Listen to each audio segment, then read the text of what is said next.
ঠাকুরগাঁও সীমান্ত থেকে 4 বাংলাদেশিকে ধরে নিয়ে গেছে বিএসএফ। কুড়িগ্রাম সীমান্তে 36 রোহিঙ্গা সহ 8 বাংলাদেশিকে পুশব্যাক।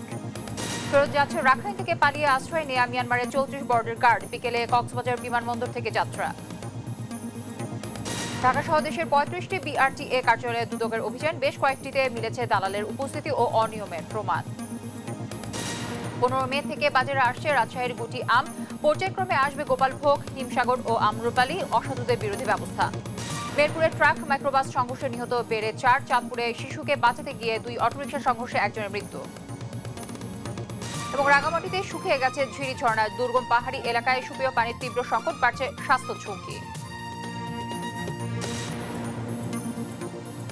দর্শক শুনছিলেন দেশ জনপদ সংবাদ শিরোনামগুলো, সঙ্গে থাকছি আমি তানসিয়া যুথি। ঠাকুরগাঁওয়ের রানী শঙ্খৈল উপজেলার জখদল সীমান্ত এলাকা থেকে 4 বাংলাদেশিকে আটক করে নিয়ে গেছে বিএসএফ। বুধবার ভোরে তারা ভারত থেকে বাংলাদেশে প্রবেশের চেষ্টা করলে ভারতের 184 বিএসএফ ব্যাটালিয়ন তাদের আটক করে। এখনো আটকদের পরিচয় নিশ্চিত হওয়া যায়নি। বিজিবি ধারণা করছে আটকরা ভারতে শ্রমিক হিসেবে থাকতে পারে। পতাকা বৈঠকের জন্য বিএসএফকে চিঠি দিয়েছে বিজিবি এবং চেষ্টা চলছে তাদের দেশে ফিরিয়ে আনার।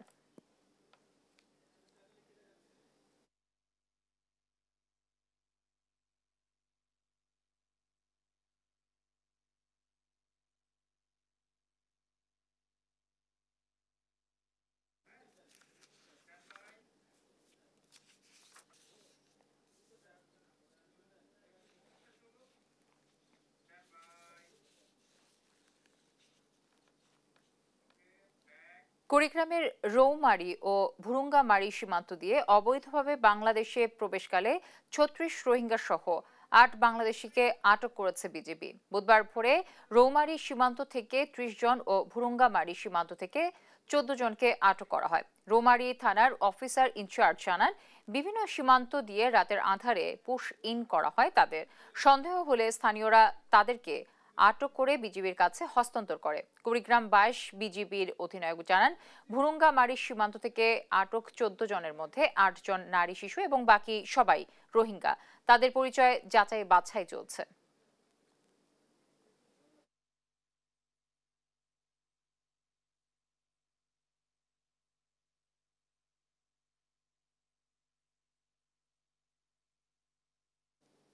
মিয়ানমারের রাখাইন রাজ্যে সংঘাতের জেরে বাংলাদেশে আশ্রয় নেয়া দেশটির সেনা ও সীমান্তরক্ষী বাহিনী বিজিবি সদস্য সহ 40 নাগরিককে ফেরত দেওয়া হচ্ছে।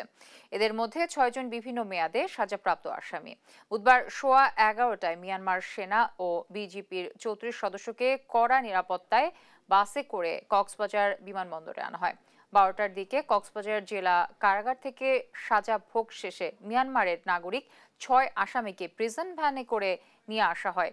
এরপরই তাদের ফেরত পাঠাতে বিমানবন্দরে ইমিগ্রেশন সম্পাদনের কাজ শুরু হয়। বিকেলে মিয়ানমারের উদ্দেশ্যে তাদের রওনা দেওয়ার কথা রয়েছে। এর আগে পালিয়ে আসা আরও 752 জনকে ফেরত নিয়েছিল মিয়ানমারের জান্তা সরকার।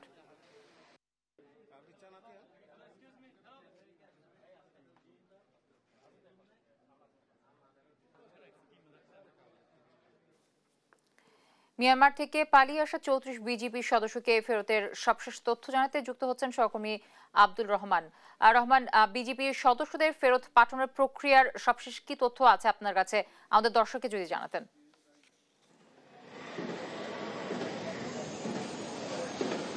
যথার্থ বলেছেন জ্যোতি। আসলে 3 বারে 752 জনকে নৌপথে ফেরত পাঠিয়েছে আরকান আর্মি সহ বিভিন্ন যুদ্ধের সময় বাংলাদেশে আশ্রয়িত বিজিবির এবং আরকান আর্মির সদস্যদেরকে। আজকে একটি ব্যতিক্রম ঘটনা, সেটি হলো আজকে তাদেরকে বিমানে করে কক্সবাজার আন্তর্জাতিক বিমানবন্দর থেকে প্রথম আন্তর্জাতিক ফ্লাইটের মধ্য দিয়ে আজকে তাদেরকে বিমান করে পাঠানো হলো। 34 জন আরকান বিজিবি এবং আর্মির সদস্যরা ছিল এবং 6 জন বিভিন্ন সাজাভুক্ত আসামি ছিল যারা বিভিন্ন মেয়াদে সাজা ভোগ করেছেন।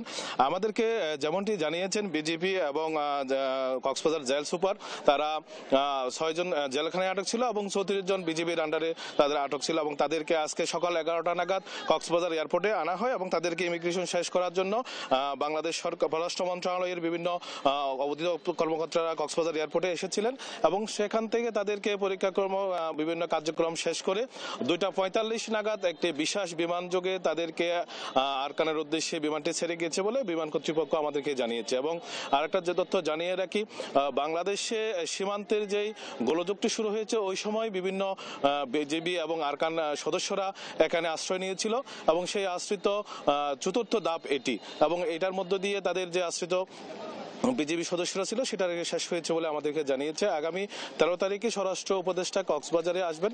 কুতুপালং ক্যাম্পে একটি বিশেষ প্রোগ্রাম রয়েছে এবং আরাকান যে আর্মিরা যে নাফ নদী সহ বিভিন্ন এলাকায় অপহরণ, জেলেদের ধরে নিয়ে যাওয়া সহ বিভিন্ন যে বিষয়টি রয়েছে সেটি গুরুত্ব পাবে বলে স্থানীয়রা এবং প্রশাসনের বিভিন্ন সূত্র থেকে আমরা জানতে পেরেছি। আরেকটা বিষয় যদি আপনাকে জানিয়ে রাখি, যেটা কক্সবাজারের বিভিন্ন সীমান্ত এলাকা এবং রোহিঙ্গাদের কারণে অনিরাপদ যেই সীমান্ত পথটি এখন রয়েছে এবং বিশেষ করে আরাকান সাথে যে মায়ানমারের যুদ্ধ চলতেছে সেই কারণে কক্সবাজারের সীমান্ত এলাকার বিভিন্ন পণ্যগুলা নানাভাবে এখান থেকে পাচার হচ্ছে এবং এইটা বিষয় নিয়েও স্থানীয়দের এবং মানুষের রাষ্ট্রবিরোধী বিরূপ মন্তব্য রয়েছে। আশা করতেছে এবারের এই যে প্রত্যাবর্তনটা বিনিময়টা, বন্দি বিনিময়টা হলো, এটার মধ্য দিয়ে কক্সবাজারের যে দীর্ঘদিনের সমস্যা, রোহিঙ্গা সমস্যা এবং আন্তর্জাতিক যে অধিবাসন যে বিষয়টি রয়েছে সেটার মধ্য দিয়ে মানুষ সীমান্তের স্থিতাবস্থা ফিরে আসবে এবং সীমান্তের মানুষের তাদের নিরাপদে বসবাস সহ এবং ইয়াবা মাদক পাচার সহ রোহিঙ্গাদের যে অত্যাচার শুরু হয়েছে সেটা বন্ধ হবে বলে স্থানীয়রা এবং সুধীজনরা আশা করেছেন। এটা ছিল সর্বশেষ জ্যোতি আমার কাছে কক্সবাজার এয়ারপোর্ট থেকে। চট্টগ্রামের চান্দগাঁও র্যাব 7 ক্যাম্পের তৃতীয় তলা থেকে র্যাব সদস্য পরাশ সাহার গুলিবিদ্ধ মরদেহ উদ্ধার করা হয়েছে। তিনি 37তম বিসিএস পুলিশ ক্যাডারের কর্মকর্তা ও র্যাব 7 এর সিনিয়র সহকারী পুলিশ সুপার ছিলেন। বুধবার দুপুর 1:30 দিকে এ ঘটনা ঘটে। চট্টগ্রাম মেট্রোপলিটন পুলিশের উপ কমিশনার আমিরুল ইসলাম জানান, তার অফিস কক্ষে মরদেহ পাওয়া যায়। ঘটনাস্থল থেকে একটি চিরকুটও উদ্ধার করা হয়েছে।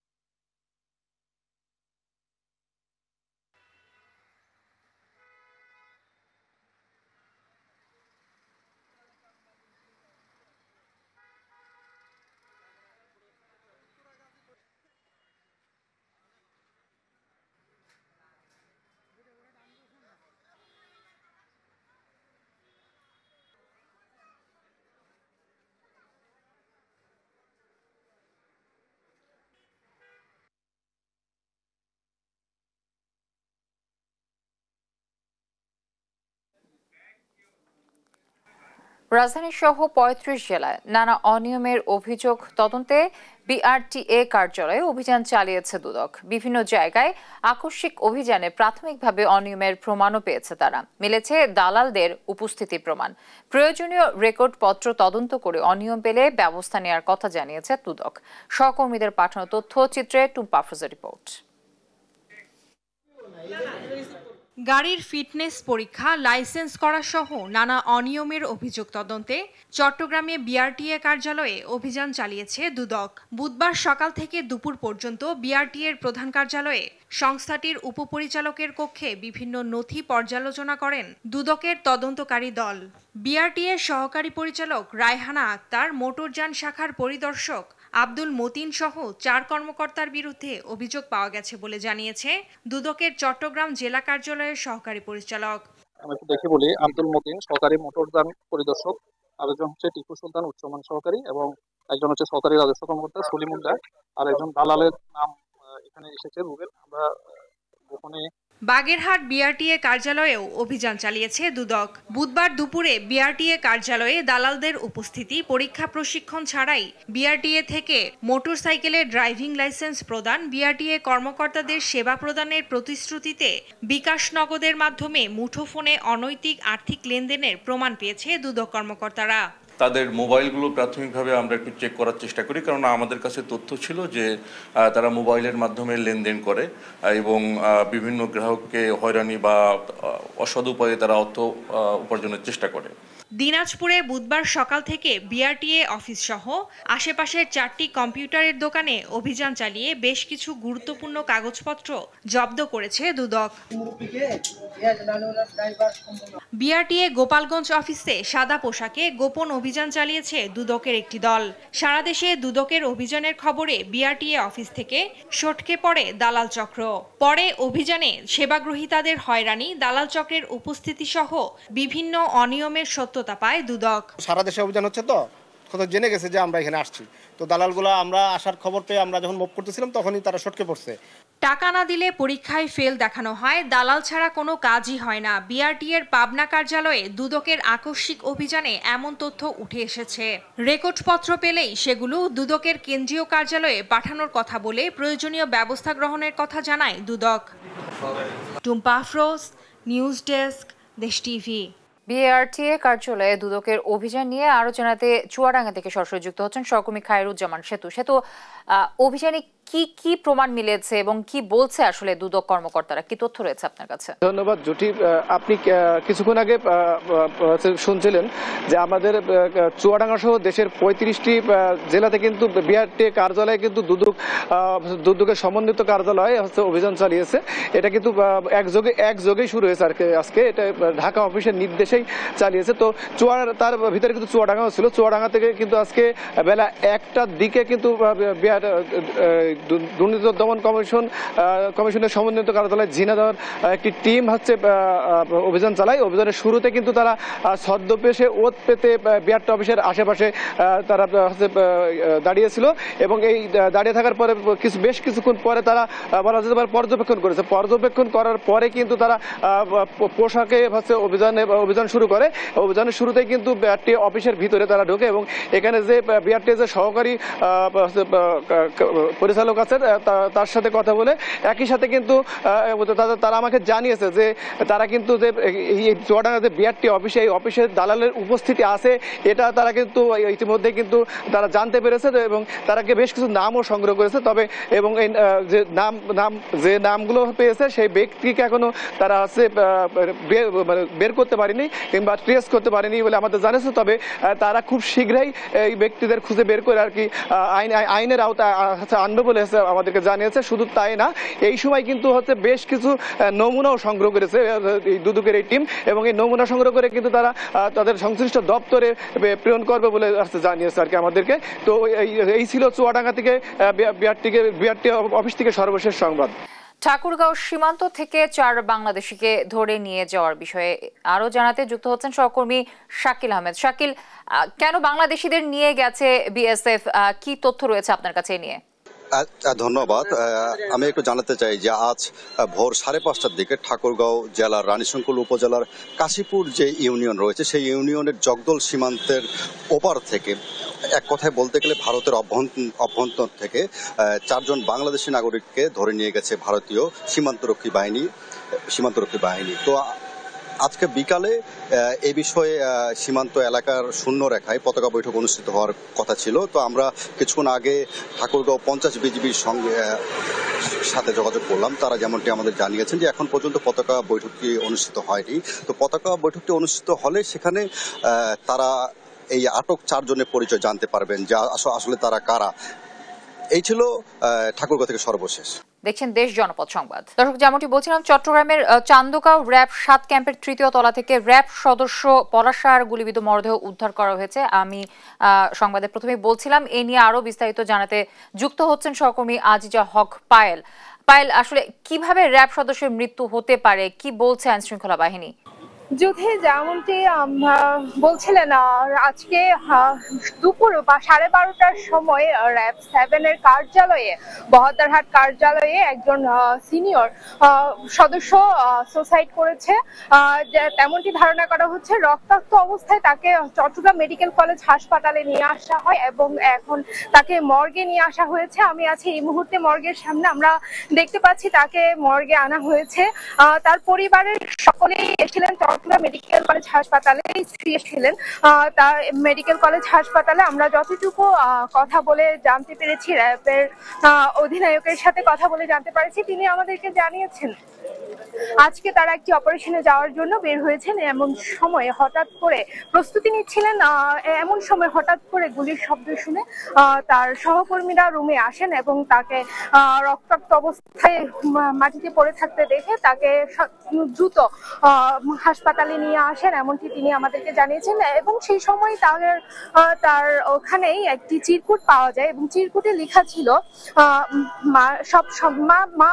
মা এবং স্ত্রীর কারোরই কোনো দোষ নেই, সব দোষ এই সুসাইডের পেছনে সম্পূর্ণ দোষ নিজের। এবং তিনি সম্পূর্ণ স্পষ্টভাবে লিখে দিয়েছেন সব স্বর্ণ যেন তার স্ত্রী পায় এবং মায়ের দায়িত্ব যেন দুই ভাইয়ের নেওয়ার জন্য বলেছেন। এখন আমরা আছি মর্গে, কিন্তু আমরা জানার চেষ্টা করছিলাম বিষয়টি কি পারিবারিক কলহের জেরেই আত্মহত্যা করেছে এমনটি ধারণা করা হচ্ছে। তারা আমাদেরকে এমনটি জানিয়েছেন। তবে আমরা অধিনায়কের সাথে কথা বলেছি, তিনি একেবারেই মানে মিডিয়ার সামনে কথা বলতে রাজি নন, একেবারে মর্মাহত এমনটাই আমাদেরকে জানিয়েছেন। তবে পরে ওনারা ব্রিফিং এর মাধ্যমে বিষয়টি নিশ্চিত করবেন এমনটি জানিয়েছে। এখনো পর্যন্ত সম্পূর্ণ বিষয়টি খতিয়ে দেখছেন, আসলে বিষয়টি কি এমনটা এই জানার চেষ্টা করছে। তারা আমাদেরকে জানিয়েছেন এইটি একটি পারিবারিক কলহের কারণে এই দুর্ঘটনাটি ঘটেছে এমনটি ধারণা করছে। এখনো পর্যন্ত লাশ মর্গে রয়েছে, এখানে সুরখাল করছে। এখনো পর্যন্ত বিস্তারিত কিছুই আসেনি, পরবর্তীতে আমাদেরকে বিস্তারিত জানাবেন এমনটি জানিয়েছেন। জ্যোতি, আগামী সপ্তাহে বাজারে আসছে রাজশাহীর আম। 15 মে গুটি আম দিয়ে শুরু হচ্ছে এবারের মৌসুম। এরপর ধাপে ধাপে বাগান থেকে নামানো হবে বেশ কয়েক জাতের আম। প্রতি বছরের মতো এবারও আম নামানোর দিন নির্ধারণ করেছে রাজশাহী জেলা প্রশাসন। আম ল্যাংড়া আসবে আগামী মাসের মাঝামাঝি। কাজী সাহেদের প্রতিবেদনে বিস্তারিত থাকছে। বৈশাখের শেষ দিকে গাছ থেকে আম নামানোর প্রশাসনিক ক্যালেন্ডার চূড়ান্ত হয়েছে। শেষ সময়েও থেমে নেই চাষিদের বাগান পরিচর্যা। আম চাষিদের ভাষ্যমতে বাংলা ক্যালেন্ডার অনুযায়ী জ্যৈষ্ঠের মাঝামাঝি মিলবে পুষ্ট ও পোক্ত রসালো আম। গোপালভোগ পাকতে সময় লাগবে এখনো 15 থেকে 20 দিন এবং যে হিমসাগর যেটি সবচেয়ে মিষ্টি আম আমরা বলে থাকি, সেই আমটি পাকতে সময় লাগবে এখনো 1 মাসের অধিক সময় লাগবে, কারণ এই আমগুলো নিয়ে এখনো ভিতরের যে শক্ত আবরণ, যে আটি বলি আমরা, যেটি সেই আবরণটাই এখনো আসেনি। এখনো অনেক লগ্ন সময় আছে, এখনো বহুত সময় আছে পাকতে। গোপালভোগ এখনো প্রায় 15 থেকে 20 দিন তো লাগবেই। মিষ্টি আম খেতে হলে সময় লাগবে আমাদের 1 থেকে 1.5 মাস। এক গোটে ছাড়া আমাদের এখনো কোনো আম, এক গোটে ছাড়া আমাদের কোনো আমে আঠি ধরেনি। সরকারি হিসাবে 15 মে গুটি জাত দিয়ে শুরু। 20 থেকে 30 মে ধাপে ধাপে নামানো যাবে গোপালভোগ, লক্ষণভোগ, রানী পছন্দ ও হিমসাগর। জুনের ল্যাংড়ার পর মৌসুমের শেষ অবধি আসবে নানা জাতের আম। সকল প্রকার গুটি আম 15 মে থেকে সংগ্রহ শুরু করা হবে। গোপালভোগ আম 22 মে থেকে, রানী পছন্দ, লক্ষণভোগ 25 মে থেকে, হিমসাগর বা খিরসাপাত আমরা নিশ্চিত করব ইনশাল্লাহ। এই আমগুলো এইভাবেই বাজারজাত হবে। কৃষি সম্প্রসারণ অধিদপ্তর ও ফল গবেষকরা বলছেন, সামনের দিনগুলোতে প্রত্যাশা মতো বৃষ্টি হলে আম উৎপাদন ভালো হবে। তবে ভালো আম পেতে ক্রেতা বিক্রেতা দুপক্ষকেই ম্যাঙ্গো ক্যালেন্ডার সম্পর্কে থাকতে হবে সচেতন। আম আসলে হারভেস্ট করার টাইম এগিয়ে আসছে এবং অপূর্ব আম যেন বাজারে না যায় সে ব্যাপারে আমরা মাঠ পর্যায়ে কৃষকদের কিংবা যারা আম ব্যবসায়ী তাদেরকে আমরা সচেতন করছি। পরিপক্ক আম, রাজশাহীর আমের যে স্বাদ, যে সুমিষ্ট, যে সুনাম আছে সেটি যেন বজায় থাকে। আমের যে সঠিক পরিপক্ক সময়ে যদি আমটা হারভেস্ট করে, তাহলে যেমন একদিকে কৃষকেরা লাভবান হবে, ধীরে ধীরে আম আসবে এবং ধীরে ধীরে বাজারে আসবে।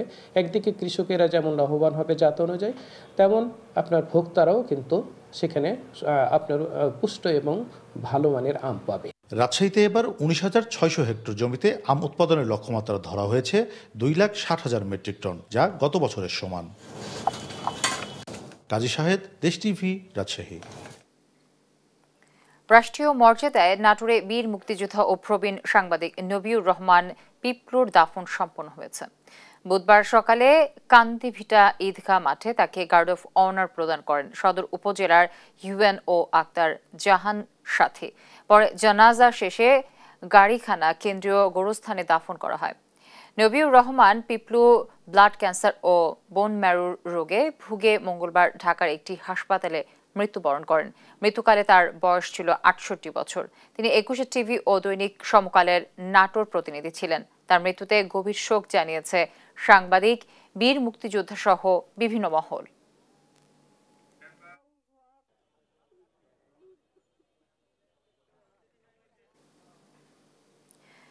গাজীপুরের কালিয়াকৈরে এলাকার স্থানীয় ব্যবসায়ী আবুল কালামের বাড়িতে দুর্ধর্ষ ডাকাতির ঘটনা ঘটেছে। মঙ্গলবার দিবাগত রাত ৩টার দিকে মুখোশ পরা ৫ থেকে ৬ জন ডাকাত গেট ভেঙে বাড়িতে ঢোকে। পরে দেশীয় অস্ত্রের মুখে পরিবারের সদস্যদের জিম্মি করে। এ সময় প্রায় ৩ ভরি স্বর্ণ ও ৫০,০০০ টাকা লুট করে নিয়ে যায়। মৌচাক ফাঁড়ির ইনচার্জ জানিয়েছেন, খবর পেয়ে পুলিশ ঘটনাস্থলে যায়। তার আগেই পালিয়ে যায় ডাকাতরা। তাদের ধরতে অভিযান চলছে।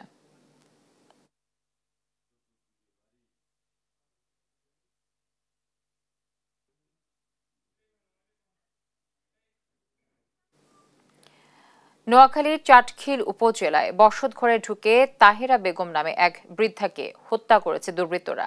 বুধবার ভোরে উপজেলার খিলপাড়া গ্রামের মুন্সি বাড়িতে এই ঘটনাটি ঘটে। পুলিশ জানিয়েছেন, মঙ্গলবার শেষ রাতের দিকে তাহাজ্জুদের নামাজ পড়তে ওঠেন তাহেরা বেগম। ওই সময়ই দুর্বৃত্তরা ভবনের এক্সজস্ট ফ্যান খুলে ঘরের ভেতরে প্রবেশ করে। পরে দুর্বৃত্তরা তাহেরার বুকে, কাঁধে ও গলায় ছুরিকাঘাত করে পালিয়ে যায়। এ সময় চিৎকারে তার ছেলে ঘুম থেকে উঠে দেখেন মা রক্তাক্ত অবস্থায় পড়ে আছেন। গুরুতর আহত অবস্থায় তাহেরাকে নোয়াখালী জেনারেল হাসপাতালে নিয়ে গেলে চিকিৎসক তাকে মৃত ঘোষণা করেন।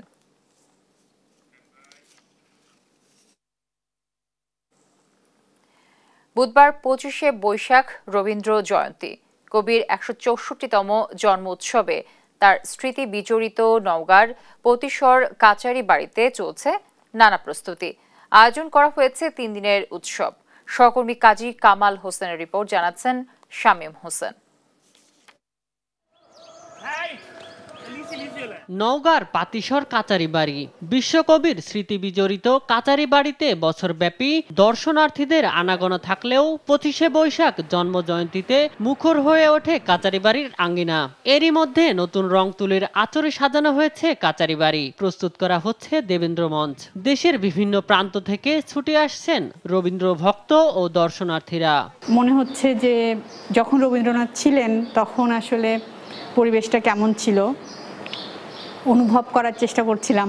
এখানে রবীন্দ্রনাথ ঠাকুর যে কবিতাগুলো লিখেছেন, যে গানগুলো লিখেছেন, সেগুলো অনেক ভালো হয়েছে এবং এখানে রবীন্দ্রনাথ ঠাকুরের যে ব্যবহারের জিনিসগুলো আছে সেগুলো আমার অনেক ভালো লেগেছে। জন্ম জয়ন্তীতে রবীন্দ্র গবেষক ভক্তদের মিলন মেলায় পরিণত ও রবীন্দ্র দর্শনের বিকাশ সহ তার শান্তির বার্তা হৃদয়ে হৃদয়ে ছড়িয়ে দিতে ৩ দিন ব্যাপী এই আয়োজন বলছেন রবীন্দ্র প্রেমী ও স্থানীয়রা। ইতিমধ্যে রংকরণ প্রায় শেষের দিকে এবং আগত দর্শনার্থীদের সুবিধার জন্য আমরা পুরা জাদুঘরটি আমরা পরিষ্কার পরিচ্ছন্ন করছি এবং ব্যবহৃত জিনিসগুলো রক্ষণাবেক্ষণ হচ্ছে এবং পরিষ্কার পরিচ্ছন্নতা করা। আশা করছি যে প্রতিশরে দেশ এবং দেশের বাইরের রবীন্দ্র গবেষক, আলোচক সুধী প্রতিশরে উপস্থিত হবেন রবীন্দ্রনাথের এই জন্মবার্ষিকীতে। প্রেক্ষাপট যেহেতু পরিবর্তন হয়েছে, আমরা আশা করছি ওয়েদার, আবহাওয়া ভালো থাকলে বেশি লোকজন হবে। ৩ দিন ব্যাপী উৎসবের আয়োজন করছে সংস্কৃতি মন্ত্রণালয় ও নওগাঁ জেলা প্রশাসন। প্রতিদিনই উৎসবে থাকবে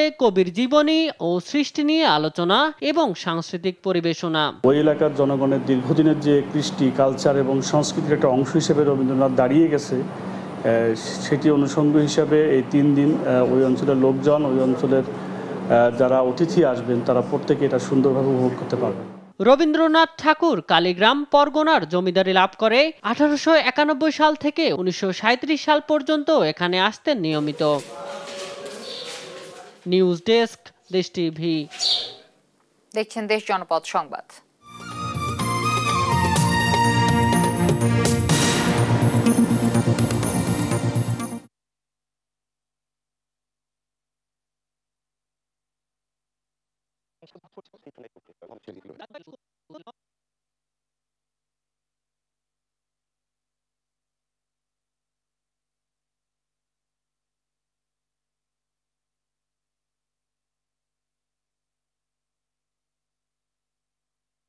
স্বপ্নের দেশে পাড়ি দিতে দালালকে দিয়েছিলেন 12 লাখ টাকা। লিবিয়া হয়ে ইতালি পাঠানোর কথা ছিল সেলিমকে। 31 লাখ টাকা নিলেও সেখানে পৌঁছতে পারেনি। তার আগেই লাশ হতে হয়েছে তাকে। সেই মরদেহ ফেরত পায়নি পরিবার। রাজশাহীর এমন আরও কয়েকটি পরিবার আদম ব্যবসায়ীর খপ্পরে এখন পুরো নিঃস্ব। কাজী সাহেদের প্রতিবেদন আমরা বিস্তারিত জানব। রাজশাহীর বাঘা উপজেলার কৃষক আফজাল হোসেনের ছেলে সেলিম হোসেন পরিবারের অভাব মেটাতে আদম ব্যবসায়ীদের মাধ্যমে ইতালি যেতে চুক্তি করেন 12.5 লাখ টাকা। 2023 সালের 29 ডিসেম্বর সেলিমকে লিবিয়া পর্যন্ত নিয়ে যায় আদম ব্যবসায়ীরা। এরপর সেখানে আটকে রেখে শুরু হয় নির্যাতন। সেই ভিডিও পরিবারের কাছে পাঠিয়ে আরও 25 লাখ টাকা দাবি করা হয়। সেলিমকে বাঁচাতে পরিবার টাকা দিলেও শেষ রক্ষা হয়নি তার। 30,90,000 টাকা লিছে দিবিছে তোর ভাই হলো বুধবার রাতে বোর্ডে উঠিছে, সকালে বেছে চলে গেছে, দুপুরে বলছে চলে গেছে, দিয়ে খানিকক্ষণ পরে বলছে কি যে তোর ভাই স্টক করে মারা গেছে, আনুমানিক 5টার দিকে মারা গেছে। আমরা তামান দুনিয়া যোগাযোগ করে কোনো জায়গাতে খোঁজ পাইনি। লাশটা ওরকে বলছি যে লাশটা আমাকে দেখাও, চেহারাটা দেখাও যে মরে গেছে, তাও দেখায় না। শুধু সেলিম নন, আদম ব্যবসায়ী চক্রটির খপ্পরে পড়ে নিঃস্ব বাঘা উপজেলার আরও বহু পরিবার। তাদের কেউ কেউ লিবিয়া গিয়ে নির্যাতিত হয়ে আবার ফিরে এসেছেন। ইতালি যাওয়ার জন্য আমাদের সাথে শহীদের সাথে একটা চুক্তি হয়, ওনার সাথে আমার 13 লক্ষ টাকা চুক্তি হয়। এই এক সপ্তাহের মাঝখানে এয়ারপোর্টে ইমিগ্রেশন করায়, প্লেনে উঠলাম। মানে শহীদ আমরা একটা কাজ করতে মানে যে আমরা যদি মামলা করি তার নামে ঝামেলা করি, এই জন্য আমার 300 টাকা স্ট্যাম্প নিয়ে আমাদের বাবা মার কাছ থেকে সই করে নিত সে। দীর্ঘ 5 মাস আমি গেম ঘরে ছিলাম, পরে ওখান থেকে এক মাফিয়া চক্রের কাছে আমাদের বেশি দেয়। গেম ঘরটা একটা ঘরে মেলা আপনার হলো লোকজন থাকে। গেম ঘরটা হয় সমুদ্রে পারে, মারধর ভিডিও কল দেখাতো, টাকা যেত, আর ওরকম মানে কান্নাকাটি করতো, চোখের সামনে ফোন দি স্যার, সেই কথাবার্তা চিন্তা করে স্যার নিজের সম্পদ ক্ষতি করতে স্যার টাকা দিছি। এবছরের 14 ফেব্রুয়ারি 2 আদম ব্যবসায়ীর নামে মামলা করেন মৃত সেলিমের ভাই ইমন সাহা। এরপরই গা ঢাকা দিয়েছে অভিযুক্তরা। আইন শৃঙ্খলা বাহিনী বলছে আসামিদের গ্রেপ্তারে চেষ্টা চলছে। রাজশাহী জেলার বাঘা থানায় এ সংক্রান্তে একটি মামলা রুজু হয়েছে। শীঘ্রই আমরা তাদেরকে আইনের আওতায় নিয়ে আসতে পারবো বলে আমি বিশ্বাস করি। আমাদের কাছে জানালে আমরা সর্বাত্মক চেষ্টা করব অপরাধীদেরকে গ্রেফতার করার জন্য। প্রতারিত পরিবারগুলোতে এখন শুধুই কান্না। প্রতারকদের গ্রেফতার ও কঠোর শাস্তির দাবি তাদের। কাজী শাহেদ, দেশ টিভি, রাজশাহী। সুপেয় পানির অভাবে ধুঁকছে রাঙ্গামাটির দুর্গম পাহাড়ি গ্রামের সাধারণ মানুষ। স্থানীয় ঝিরি ঝর্ণার উপর নির্ভরশীল এসব মানুষ গ্রীষ্ম মৌসুমে সুপেয় পানির তীব্র অভাব সহ নিত্য ব্যবহার্য পানির কষ্টে ভোগে। তবে জনস্বাস্থ্য প্রকৌশল বিভাগের দাবি, জেলায় প্রায় 59% মানুষ সুপেয় পানির আওতায় এসেছে। সহকর্মী মিশু মল্লিকের তথ্য ও ছবিতে জানাচ্ছেন সালমা জাহান। পাহাড়ি জেলা রাঙ্গামাটির অধিকাংশ মানুষ সারা বছর ঝিরি ঝর্ণার পানির উপর নির্ভর হয়ে জীবন ধারণ করে। সাধারণত বর্ষা থেকে শীত মৌসুম পর্যন্ত ঝিরি ঝর্ণা থেকে পানি সংগ্রহ করা গেলেও মাঘ ফাল্গুন থেকে পাহাড়ে সুপেয় পানির সংকট দেখা দেয়। সরকারের উদ্যোগে দুর্গম কিছু পাহাড়ি গ্রামে রিং অয়েল ও টিউবওয়েল স্থাপন করা হলেও শুকনো মৌসুমে এসব থেকে পানি পাওয়া যায় না। রাঙ্গামাটি সদরের সাপছড়ি ইউনিয়নের দুর্গম নারাইছড়ি এই গ্রামের 113 পরিবার একটি ছড়ার উপর নির্ভরশীল, কিন্তু শুকনো মৌসুমে ছড়াটি শুকিয়ে যায়। এ কারণে গ্রামের মহিলারা দূর দূরান্ত থেকে এসে কুয়া থেকে প্রয়োজনীয় পানি সংগ্রহ করে। প্রায় হয়তো 4-5 মিনিট মতো পানি নাই, তখন বৃষ্টি পড়লে পানি হবে, আর পানি বৃষ্টি না পড়লে গর্ত ফুটে উঠবে না, খাইতে হয়। গরমকালে আসলে তো পানি শুকিয়ে যায়, তখন পানি থাকে না, গর্ত করতে হয়। রিং নাই, ডিপওয়েল হয় নাই, ওই যে কুয়ার থেকে নিয়ে আর কি পানি। আর দু একটা যদি দ্বীপ হতো, ট্রিপল হতো, ভালো হতো আর কি। এটা আমাদের সরকারের কাছে আমার দাবি চাই। পানি খাওয়ার পানি অভাব, এবং ওই গোসল করে গরিবার পঞ্চায়েত সেরকম কোনো পানি পাওয়া যায় না। তবে এই চিত্র শুধু নারাইছড়ি গ্রামের নয়, পুরো রাঙ্গামাটির বেশিরভাগ পাহাড়ি অঞ্চলেই এই কষ্টে ভুগছে মানুষ। দিন নাই, টিউবওয়েল নাই, এগুলা পানি হেঁটে যদি বৃষ্টি না থাকলে খুব বেশি গাছপালা হয়ে গেছে, সাকং গাছ বিভিন্ন ধরনের, এজন্য পানি একেবারে শুকিয়ে যায়। এদিকে জনস্বাস্থ্য প্রকৌশল বিভাগের দাবি, জেলার প্রায় 59% মানুষ সুপেয় পানির আওতায় এসেছে। এই মুহূর্তে আমাদের 58.47% মানুষ সুপেয় পানি সরবরাহ নেটওয়ার্কের আওতায় এসছে, আর বাকি যেটুকু আমাদের কাভারেজের আওতায় আসেনি সেটুকু আমরা কাভারেজের আওতায় আনার জন্য ইতিমধ্যে সরকারি বিভিন্ন প্রকল্পের অধীনে আমাদের বিভিন্ন প্রকল্প কাজ এগিয়ে নিয়ে যাচ্ছি। পাহাড়ি এই জেলার পানি সংকট দূর করতে সরকারের উদ্যোগ দেখতে চান স্থানীয়রা। নিউজ ডেস্ক, দেশ টিভি। দেখছেন দেশ জনপদ সংবাদ। টাঙ্গাইলে থানা পাড়ার পুরাতন হরিজন কলোনি উচ্ছেদের প্রতিবাদে মানববন্ধন করেছে হরিজন সম্প্রদায়। বুধবার দুপুরে টাঙ্গাইল প্রেস ক্লাবের সামনে এই কর্মসূচিতে হরিজন ঐক্য পরিষদ ও স্থানীয় নেতৃবৃন্দ অংশ নেন। বক্তারা বলেন, ব্রিটিশ আমল থেকে বসবাসরত হরিজনদের পুনর্বাসন ছাড়া উচ্ছেদ করা যাবে না। তারা অভিযোগ করেন, একটি চক্র বহুতল ভবন নির্মাণের উচ্ছেদে হরিজনদের উচ্ছেদের চেষ্টা করছে। এছাড়া তারা হরিজনদের প্রতি চলমান বৈষম্য ও সামাজিক বঞ্চনার কথাও তুলে ধরেন।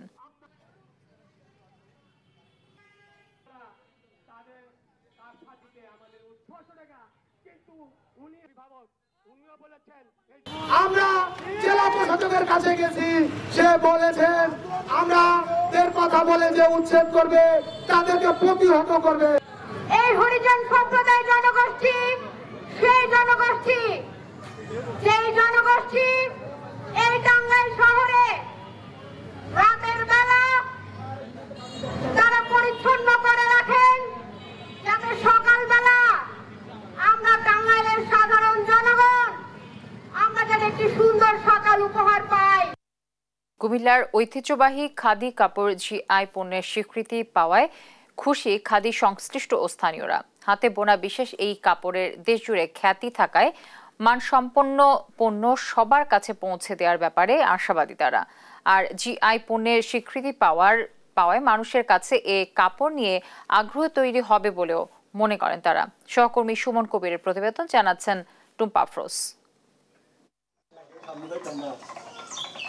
মিহি সুতায় দৃষ্টিনন্দন আরামদায়ক পোশাক হয় তরুণ থেকে বৃদ্ধ সবার পছন্দের শীর্ষে থাকে খাদি কাপড়। খাদির পাঞ্জাবি, শাড়ি, থ্রি পিস, ফতুয়া, শার্ট ও বিছানার চাদর সহ রয়েছে বাহারি ডিজাইনের বিভিন্ন পোশাক। নামি দামি ফ্যাশন হাউসে খাদি কাপড় আরো বৈচিত্র্য ও আকর্ষণীয় করে বাজারজাত করা হচ্ছে। নানা শৈল্পিকতার ছোঁয়ায় খাদি এখন দেশ বিদেশে সমাদৃত। কুমিল্লা নগরের কান্দিরপাড় এলাকার রামঘাটলা থেকে রাজগঞ্জ পর্যন্ত অন্তত 2 থেকে 250 খাদি পোশাকের দোকান রয়েছে। জিআই পণ্যের স্বীকৃতির খবরে খুশি খাদির এই দোকানিরা। আমাদের গর্বের বিষয় কুমিল্লার খাদি পণ্য জিআই পণ্য হিসেবে স্বীকৃতি পাওয়া। বাংলাদেশ সরকারকে ধন্যবাদ জানাই। দাদা করেছে, দাদা করতেছে, আমরা করতেছি, এরপরে আর নাই, আমরা তো নাই। আমি দীর্ঘদিন যার সঙ্গে জড়িত ছিলাম, আমার মূল্য আমি পেয়েছি, কিন্তু এখনকার যুগের সঙ্গে পরিবর্তন হয়ে এখন কাঁচামালের অভাব, শ্রমিকের অভাব, এটা এখন গুটিয়ে গেছে। 1921 সালে মহাত্মা গান্ধীর ডাকে সমগ্র ভারতবর্ষে অসহযোগ আন্দোলনের সময় কুমিল্লায় প্রতিষ্ঠা লাভ করে এই খাদি শিল্প। সে সময় ভারতবর্ষের মানুষ দেশপ্রেমে উজ্জীবিত হয়ে খাদি পোশাক ব্যবহার শুরু করেন। খাদের চরকায় বসে এই কাপড় তৈরি করায় এর নাম দেয়া হয় খাদি। দীর্ঘ পরিক্রমার পর আইসা যখন এই স্বীকৃতি পেলাম, এটা আমি মনে করি আমি কুমিল্লাকে একটা পরিচিতি দিয়ে গেলাম এবং কুমিল্লাকে আমি খাদি দিয়ে সাজিয়ে গেলাম আজকে, এবং কুমিল্লার অলংকার হিসাবে আছে খাদি ব্যবহৃত হবে। 1947 সালে দেশ ভাগের পর ভারত পৃষ্ঠপোষকতা প্রত্যাহার করলে সংকটে পড়ে কুমিল্লার খাদি শিল্প। পরে এই শিল্পকে টিকিয়ে রাখতে হাল ধরেন বাংলাদেশ পল্লী উন্নয়ন একাডেমির প্রতিষ্ঠাতা আক্তার হামিদ খান। নিউজ ডেস্ক, দেশ টিভি। দূষণমুক্ত পরিবেশ গঠনের লক্ষ্যে পরিবেশ বান্ধব যানবাহন ব্যবহারের উপর জোর দিতে RFL এর বাইসাইকেল ব্র্যান্ড দুরন্ত চালু করেছে মাসব্যাপী সচেতনতামূলক ক্যাম্পেইন 20 বায়ু। বুধবার রাজধানীর বাড্ডার প্রাণ সেন্টারে এই ক্যাম্পেইনের উদ্বোধন করেন RFL গ্রুপের ব্যবস্থাপনা পরিচালক RN পাল। ক্যাম্পেইনে ঢাকার বিভিন্ন আবাসিক এলাকায় সাইকেল লেন মার্কিং ও প্রধান সড়কগুলোতে আলাদা সাইকেল লেনের দাবিসহ নাগরিক মতামত সংশ্লিষ্ট কর্তৃপক্ষকে দেওয়ার উদ্যোগ নেওয়া হয়। দুরন্ত বাইসাইকেল শীঘ্রই দুরন্ত বাংলাদেশ নামে একটি মোবাইল অ্যাপও চালু করবে বলে জানিয়েছেন কর্মকর্তারা। এ সময় 20 বায়ু ক্যাম্পেইনের মাধ্যমে পরিবেশ রক্ষায় সবার সক্রিয় অংশগ্রহণ নিশ্চিত করতে উদ্যোগ নেওয়া হয়েছে বলে জানান প্রতিষ্ঠানটির ব্যবস্থাপনা পরিচালক। অনুষ্ঠানে আরও উপস্থিত ছিলেন দুরন্ত বাইসাইকেলের head of marketing Shariful Islam এবং ব্র্যান্ড ম্যানেজার খন্দকার আরিফ হোসেন সহ ঊর্ধ্বতন কর্মকর্তারা।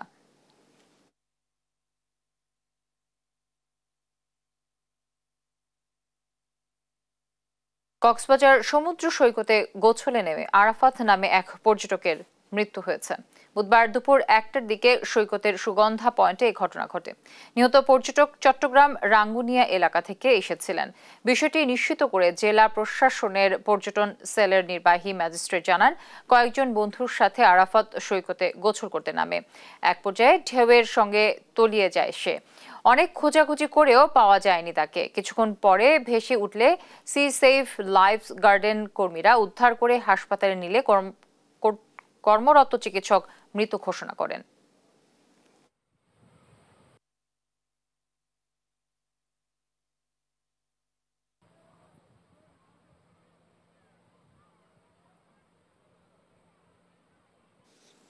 দর্শক, এই ছিল এখনকার দেশ জনপদ সংবাদ। পরে বুলেটিন দেখার আমন্ত্রণ রইল। এছাড়া দেশ টিভির সর্বশেষ সব খবর পেতে ভিজিট করুন www.desh.tv।